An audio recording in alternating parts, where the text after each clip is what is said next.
Hello, I'm Mary DiSomma and welcome to my kitchen.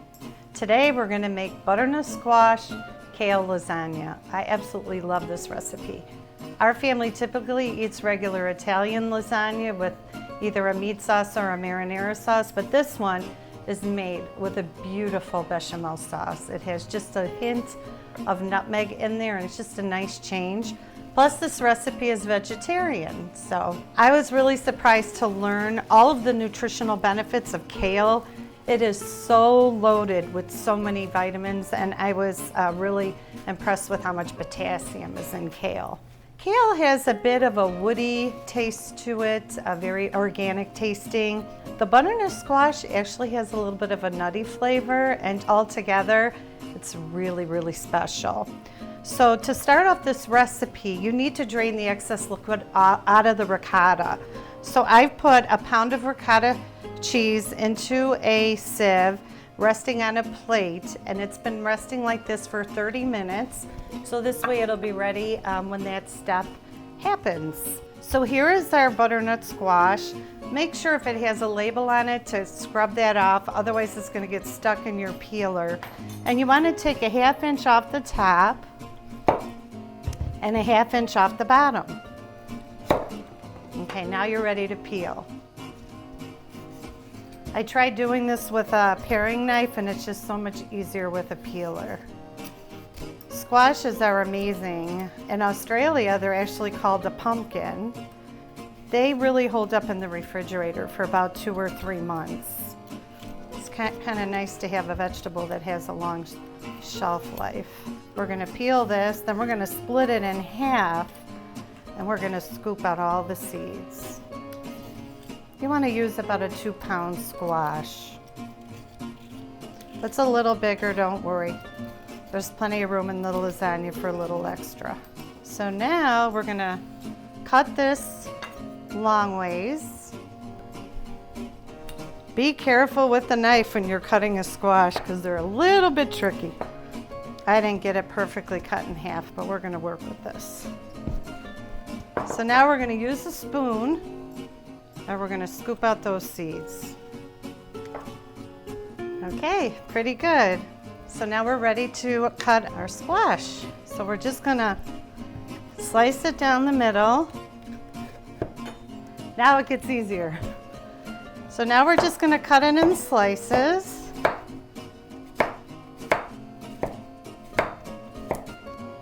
We're going to put them in our big mixing bowl. You want a good sized one because we're going to be putting some maple syrup, some olive oil, and some white pepper.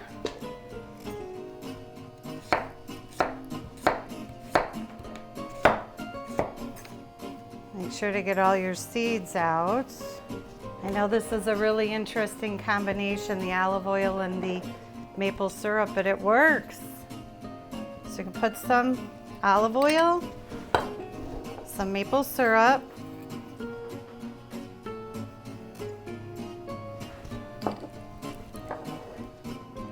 and we're going to put some white pepper. We're going to mix this all up. Make sure that the squash is nice and coated.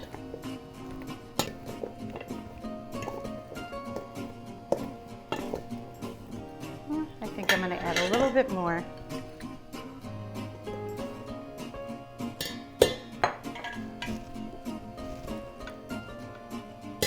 I like it good and coated.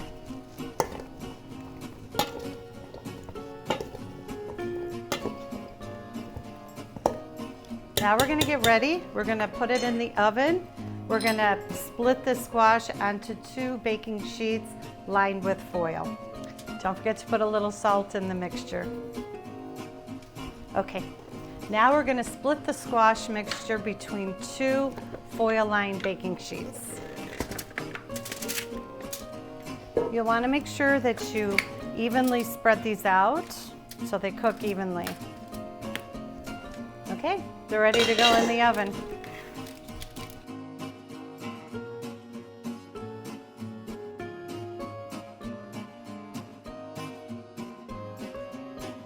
All right, now it's time for us to tackle the kale. first things first, we have to get rid of the coarse stems. Did you know kale's part of the cabbage family? That was sort of news to me. I guess I don't eat enough kale. So now what we're gonna do, we're gonna boil some water. We're gonna put a little teaspoon of salt in the water. So we're putting the kale in the boiling water. And I like to push it down with a wooden spoon so that all of the kale is submerged in the hot water. And we're just gonna blanch this kale. I'm gonna leave it in the water, probably no longer than maybe a minute. You just wanna blanch it. And it looks like it's really good and submerged under the water. All right, so the kale has been blanched for 30 seconds to a minute and a half. You want to let the hot water drain off. Then we're going to make our way to the sink so that we can rinse it under cold water. Give it a good spray. Make sure to really cool it down. Well, let's check on the squash. Oh, it looks really good. Beautiful. Let's pull those out. Very good. Okay, so now we want to put some cold water on the kale, stop it from cooking, and make it cool enough to handle. You want to squeeze out the water, otherwise your lasagna is going to be really watery. And you want your bechamel sauce just the right consistency. Now we're going to move our kale over here, and we're going to chop it.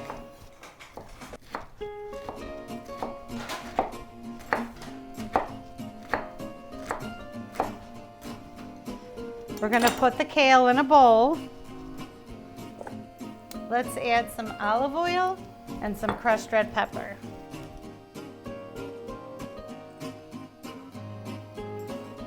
Oh, perfect.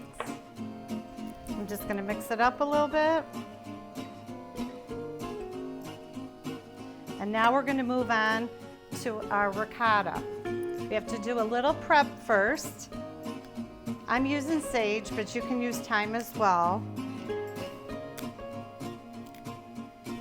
I like to use scissors to cut my sage, so I just cut it in small pieces. I'm just going to chop that up. Okay, so I'm going to get a bowl. I'm going to put my ricotta in the bowl.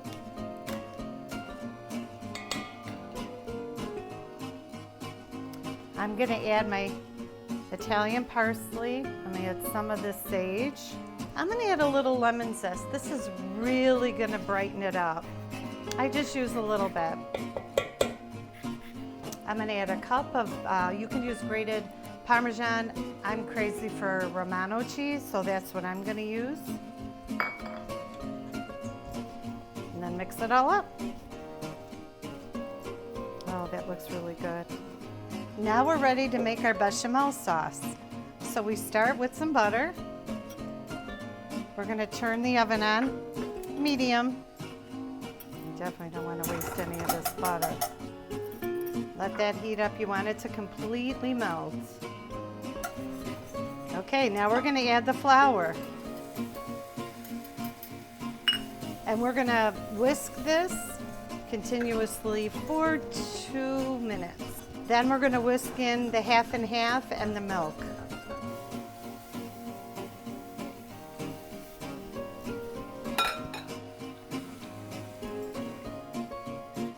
While that's cooking, we want to add a little bit of white pepper,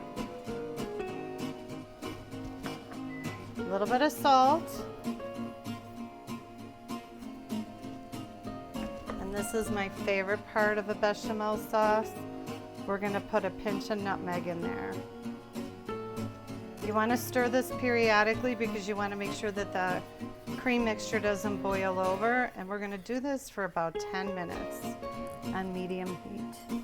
Oh, this is looking really good. I think we only have about a minute left. This sauce, you want to make sure that you are by the stove whisking at all times. You do not want to leave it unattended because you don't want that milk and half mixture to boil over, and you also don't want to scald the milk. You want it good and a little bit thick, bubbly. We're almost there. I snuck in another pinch of nutmeg in there. I love the taste of nutmeg in a bechamel sauce. Now we're ready to layer our lasagna. We have the perfect consistency and our bechamel sauce. So we're gonna ladle some of that on the bottom.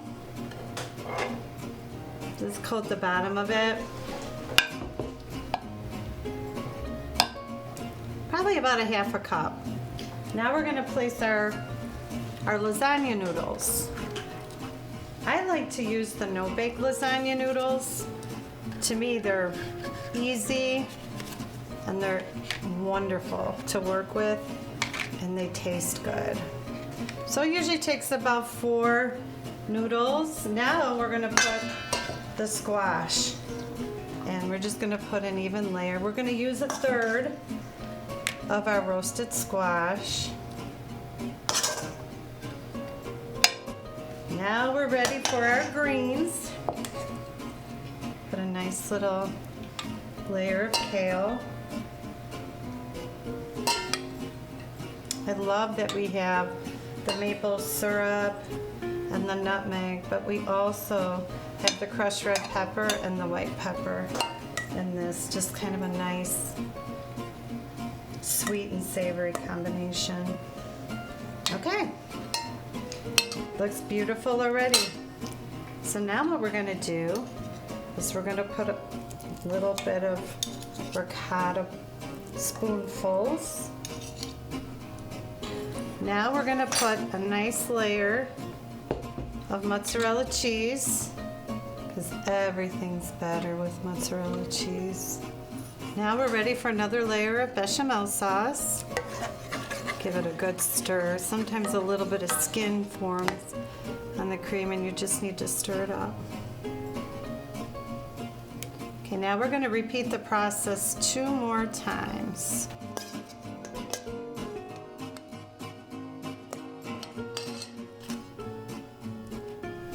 Mozzarella.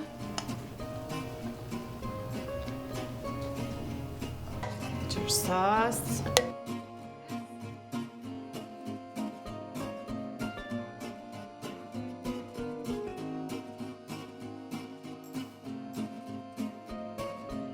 I'm so excited. Let's go check the lasagna. Oh, it looks good. Look at that. I like to put it on broil just for 5 minutes towards the end. I know it makes the noodles just a little crispy on the tips, but I like, I don't seem to mind that, and I like a little bit of color on the top. But make sure that you wait 15 minutes because it needs to set up before you slice into it. I laid it on its side so you can see all the beautiful layers and colors in this lasagna. Your beautiful squash and your kale and the 3 cheeses. Let's see if it tastes as good as it looks.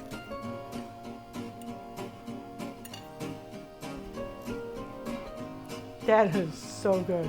You need to make this at home. Thank you all for watching. I hope you enjoy these recipes with family and friends. To see the full recipe, see below. And don't forget, follow me on Facebook and Instagram at Blame It on Biscotti.